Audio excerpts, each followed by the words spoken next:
Silas, yeah. All right, here we are again at 45652 Pozo Park Drive, lot number 4, the Wilson Cabin. And it's our real pleasure, and it's a rare pleasure and occasion to have the co-owner of the Wilson Cabin here. I'd like to introduce everybody to Gail Wilson Kenna. And she and Barry Wilson are brother and sister, and she is co-owner of this fine spot. And Gail, I'd like you to tell us a little bit about where you're from and your family, if you would. I'm originally from Southern California, like my brother, born in Fullerton, stayed really in California until I was through college. In 1965, really began moving and leaving, eventually married an Air Force officer. So we have lived all around the world until 2004. And now I live in Virginia, northern neck of Virginia. Tell us a little bit about your home in Virginia, because it's kind of a little different than we live out here in the West.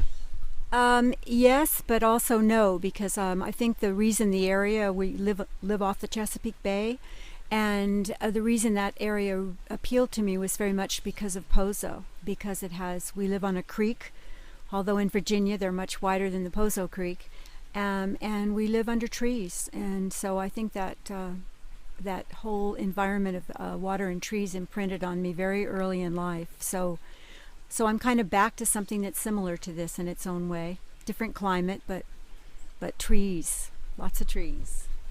I know you have fond memories of Pozo Park, and tell us a little bit about your experience up here at Pozo Park and what was memorable for you. Well, yesterday Barry and I were going through old photo albums that were up here that go way, way back to my great-grandmother, who came up here in the early 20s, and then my mother started coming here when she was 5, and I began coming here also in childhood. Probably my memories of this place are more around age 6, especially 6 through junior high school. I have so many memories here. We played here. If you look at the cabin now, you don't know that there was a big shed across the creek. And so my grandfather he was a collector, he was Scottish, he didn't throw things away. So for Barry and me, it was like a treasure trove up here. And we just always had little rituals. We always made ice cream with an old crank ice cream maker. We had our little boats that we'd float in the water, bark boats. We fished with my granddad. We took long hikes. Everything about this place really imprinted in my childhood. So it's been with me all these years. Sounds like a wonderful time. Do you remember any of the people that were up here at the time, or any of the children that you played with? You know, children, no, but we had a family, the Kolencheks, lived here, and they had been in business with my grandfather in Ventura. I shared a store there, and we always played cards with them. Cards were really important up here, and you see the monument down there to the Simmons, Ma and Pa Simmons. They were here in that little log cabin, and the bars. I guess what I loved about this place is the same people were here. And even until my adulthood, there would be people here I knew. And then, of course, many of them left, or their families took over the cabins. But we always got together and played cards, and I think I remember that more than anything, especially with the Kolencheks. Now, you've written an article, it's, as I recall, about 12 years ago about Pozo Park and your experiences here, and it was in a magazine. So you're a writer. What have you done besides that article? Well, probably the reason I started writing was before 1980, my husband had been assigned to Germany, to a base there, and West Germany then. And I came up here to see my grandmother before I left, and I brought my 2 children, who were then 6 and 3, almost 3. And I found a book up here of my great-great-grandfather's gold rush letters that he had written as he crossed the country from Vermont to the California gold fields. So when I found those letters, I just decided, I'd been doing some writing for magazines, so I decided to write a book, and I did. That was the first book I wrote. The article you're referring to is for a friend who'd started this magazine, Second Homes, which had a premiere issue, but it didn't have any issues after that. So he asked me to do one because he remembered that I'd written about a ponderosa pine up here, a poem. So I ended up writing that article about my memories of being here, really. So. Well, what we plan on doing is getting a copy of that article and putting it on the Pozo Park website in addition to this interview here today. Gail, tell us a little bit about your children. I'm sure you're very proud of them. Well, it's interesting too because we've lived all over the world, and my daughter, the older daughter, is in the military, so she continues to move and travel. My other daughter's a real vagabond in a way, and she's lived all over the world doing NGO work, and she lived in the UK and finished her master's there. So they've never had one place in their life, but as children they did come here, and they both remember this place with great fondness. And so that has been important. It's kind of and as I think Barry said, the anchor. It's kind of an anchor in our family too, that we have something that hasn't changed, and that they know this place is here despite the many places they live. My older daughter now is, our older daughter is in Afghanistan. She's a squadron commander in the Army, and she's just recently made full colonel. And my other daughter is working in Washington, D.C. So they're a long way away from here, but I think the last time Michelle was here, the Army officer, was in 2001 with her, and she brought her then 1-year-old. And I'm going to bring, I hope next summer, bring my 8-year-old grandson here because I think he would just love it. So that's the plan. And what is his name? Ryan. And then Lauren is my other granddaughter. Lauren, Ryan, Michelle, and her husband's Patrick. And he's been here too. Okay. Well, listen, in your early years up here, tell us if you had any particular adventures that you'd like to relate or memorable experiences. I don't know. I remember once we were making ice cream, and it had a black widow nest in it. That left an impression because Granddad would get these things out of various places, the attic, or I don't remember where he kept that. And one time, my grandmother, she was very organized. She loved to cook. She spent a lot of time in the kitchen, and Granddad loved to get out. He loved to fish. He loved to be outside. So he decided we were going to take a hike and go to Sugarloaf, which is, as I see the sign, isn't it 6 miles? I think it's supposed to be 6 miles from here. So you can imagine, I think my grandmother didn't even own a pair of tennis shoes, and my mother didn't either. And we took off, and I don't know, I think we got there. I think no. Barry's shaking his head and saying we never made it because they were complaining so much. But that's the kind of thing we did with my granddad. I can remember he was really patient too. Barry, of course, was older and did better, but I'd get my fishing line caught in the trees, and I remember how patient he was with me.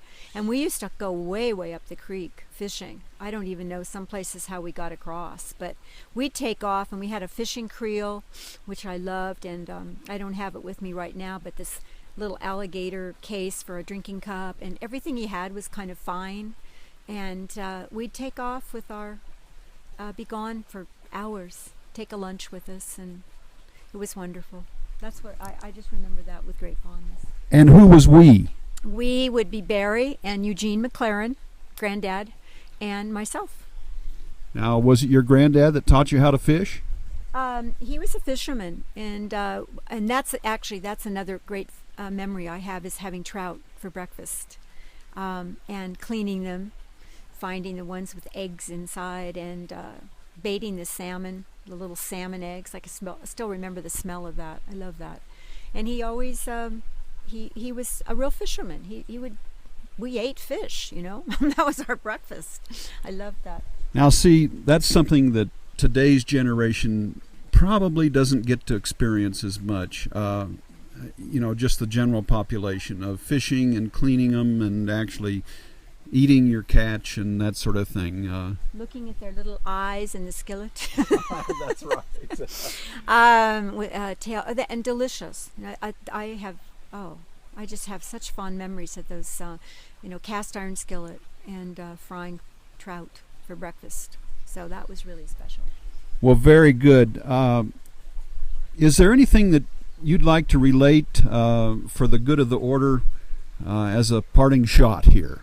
Well, I think, and maybe came out just as Barry was finishing, but I do think that in a world where there's such transience and such change, and yes, we all have to adjust to that and accept it, but on the other hand, it's amazing here, and I don't know if new people who've moved in here understand how the continuity of this place, that we've seen changes. There was the church camp, the school used to have it, then a church has it.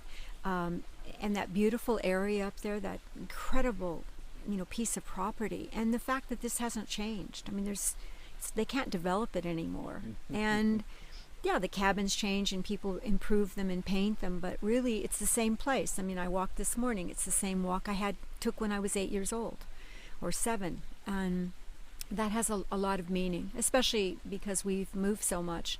Barry hasn't moved the way I have, but still this is a continuity that and we just brought my mom's ashes back here, and this is her place, so we hope to keep it forever. Well, that was quite a poignant moment the other day, and it's wonderful to have you here. I want to end with one personal comment here. I understand that you're quite a tennis player, and I bring this up because I'm a tennis player myself. Tell us about your career and some of the people you've known. Well, yeah, I did, and I was a Southern California tennis player, and one of my favorite tournaments was Bakersfield, as I told you. And so I knew some of the Bakersfield people like Denny Ralston, and then I went to USC, and my dad had played tennis for USC. And when I went to USC, which was in 1961, the fall of 61, it wasn't until the spring of 64 that women were allowed to play tennis in the Pac-8 conference, which is no longer the Pac-8. And there were no scholarships for tennis players, but my highest ranking was in the top 10. I think the highest ranking was 9 in Southern California. And, I played with Billie Jean King, and the best tennis players were in Southern California, so that was something to get to play with them. And I continue to play, and I love it. So it's been a big sport. And when I played competitive tennis, it became harder to come up here for a couple weeks because I had no place to practice. But clearly until junior high school, I spent a lot of time here. So. Well, I wish you were a little closer than Virginia, because I would sure like to bring in a what's the right word? A ringer as a mixed doubles partner. Well, Gail, it's really been a pleasure getting to know you up here for this week, and we wish you well, and we wish your family well, and we hope to see you again soon. We will. We'll be back. Hope to get my husband back here next year so we can help Barry do some work on the cabin and just spend some time here. So I'll be back for sure. Thanks, Gail. Thank you. Okay. Let's see.